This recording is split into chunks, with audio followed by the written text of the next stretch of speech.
Tulisan terbaru Kiai Imad di website Pondok Pesantren Salafiyah Nahdlatul Ulum pada Kamis 10 Oktober 2024 berjudul Publikasi 500 Muslim Paling Berpengaruh di Dunia tahun 2025 Proyek Klan Ba'alawi.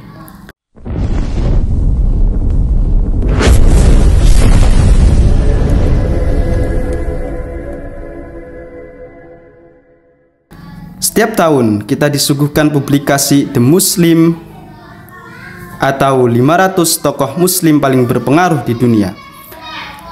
Dari sekitar 2,1 miliar umat muslim di dunia saat ini, ada 500 muslim yang dinilai paling berpengaruh. 50 di antara mereka diurut berdasar peringkat dari urutan peringkat ke-1 sampai urutan peringkat ke-50. Sedangkan 450 tokoh lainnya dipublis tanpa urutan peringkat. Untuk publikasi tahun 2025, dari 50 nama tokoh paling berpengaruh di dunia, ada 4 orang tokoh klan Ba'alawi yang masuk kategori tersebut. Yang lebih fantastisnya lagi, bahkan salah seorang klan Ba'alawi, yakni Umar bin Hafiz Ba'alawi, ditempatkan menjadi tokoh peringkat kedua paling berpengaruh di dunia saat ini.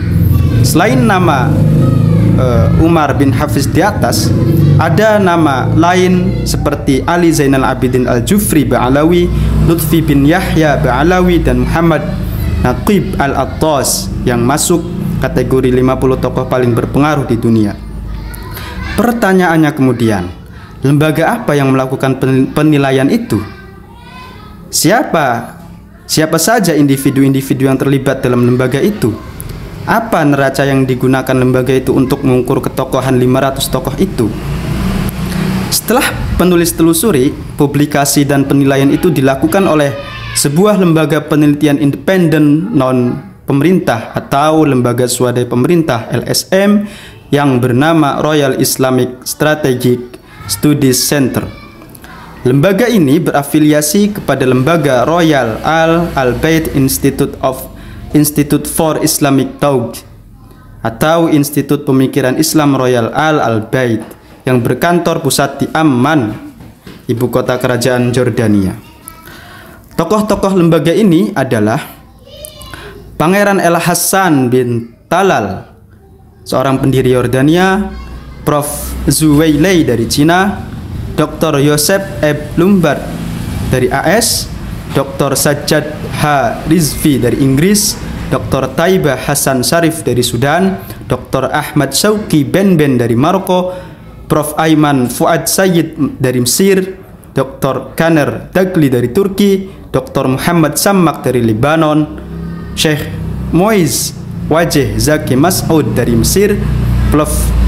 Minwair Al-Muhaid dari Yordan, Sayyid Jawad M. Al-Khoy dari Irak, Syekh Dr. Mufti Abdurrahman Mangera dari Inggris, Dr. Omar Abboud dari Argentina, Dr. Said Foda dari Jordania, kemudian yang terakhir adalah Dr. Ismail Fajri Al-Attas dari Indonesia.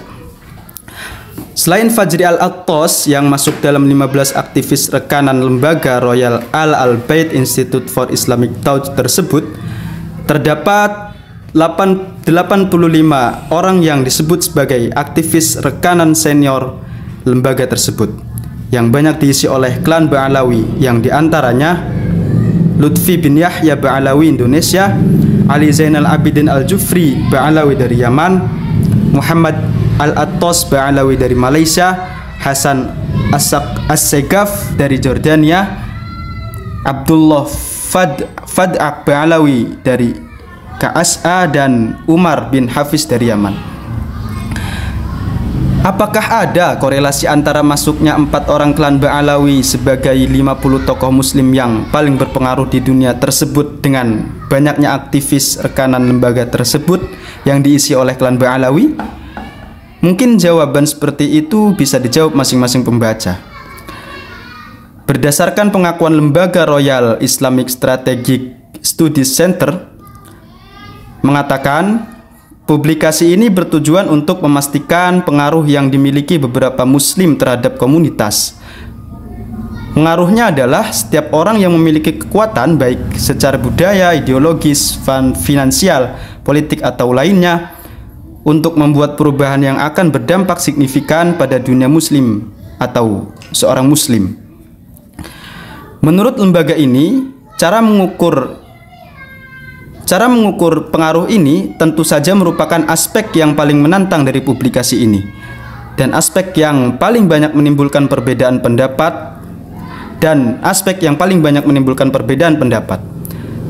Pengaruh terkadang dapat diukur secara kuantitatif atau berdasarkan banyaknya jumlah pengikut, ya, berdasarkan jumlah buku yang ditulis, dan juga berdasarkan jumlah penjualan dan lain-lain.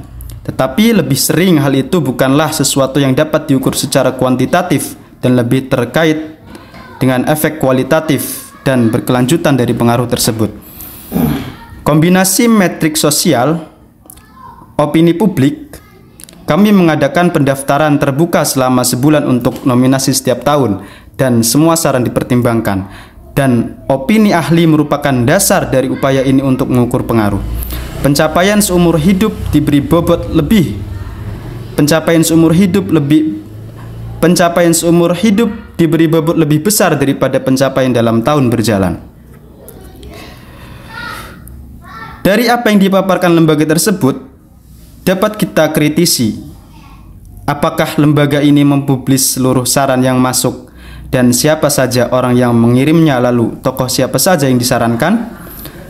Kemudian, jika neraca yang digunakan adalah pengaruh yang dapat diukur secara kuantitatif dari jumlah pengikut, jumlah buku yang ditulis, maka kita dapat membandingkan antara Umar bin Hafiz Ba'alawi, pimpinan Darul Mustafa Yaman yang ditempatkan dalam nomor urut kedua sebagai tokoh paling berpengaruh di dunia, dengan Ahmad Muhammad At-Tayyib, pemimpin Universitas Al-Azhar yang merupakan perguruan tinggi Islam tersohor di dunia yang hanya ditempatkan sebagai tokoh urutan ke-13. Dari tokoh politik yang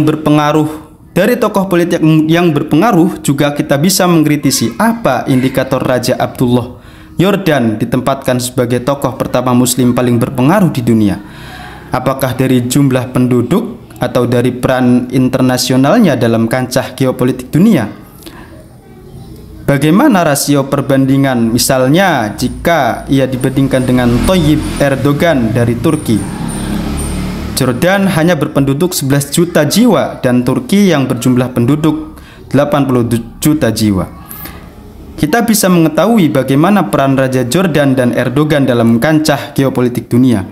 Tentu akan banyak sekali masalah menarik yang bisa dijadikan bahan kritik dari publikasi 500 muslim yang berpengaruh di dunia dari lembaga ini. Khusus tentang sosok Lutfi bin Yahya yang ditempatkan sebagai tokoh paling berpengaruh di dunia urutan ke-31, apakah lembaga ini sudah mengetahui bahwa ia telah habis jabatannya sebagai pemimpin Jatman? Atau apakah lembaga ini mengetahui bahwa Lutfi bin Yahya menjadi tertuduh atas penulisan sejarah palsu pendiri NU dan maraknya makam palsu di Indonesia? Penulis yakin lembaga ini mengetahui karena dari sekian aktivis dari afiliasi lembaga ini ada Fajri Al-Atos di atas.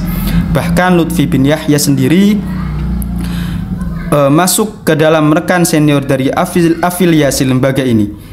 Apakah publikasi lembaga ini memang sengaja dibuat untuk mengatakan kepada kita bahwa walau di Indonesia dihujat, Lutfi bin Yahya tetap dianggap sosok paling berpengaruh di dunia internasional? Tentu kita boleh berpikir skeptis tentang kredibilitas dan objektivitas lembaga ini. Dan yang terpenting bahwa masyarakat mengetahui bahwa siapapun bisa membuat lembaga swadaya masyarakat atau LSM semacam Royal Islamic Strategic Study Center ini, lalu menempatkan tokoh-tokoh sesuka hati sesuai dengan seleranya masing-masing. Penulis Yahya Haji Imaduddin Utsman Al-Bantani.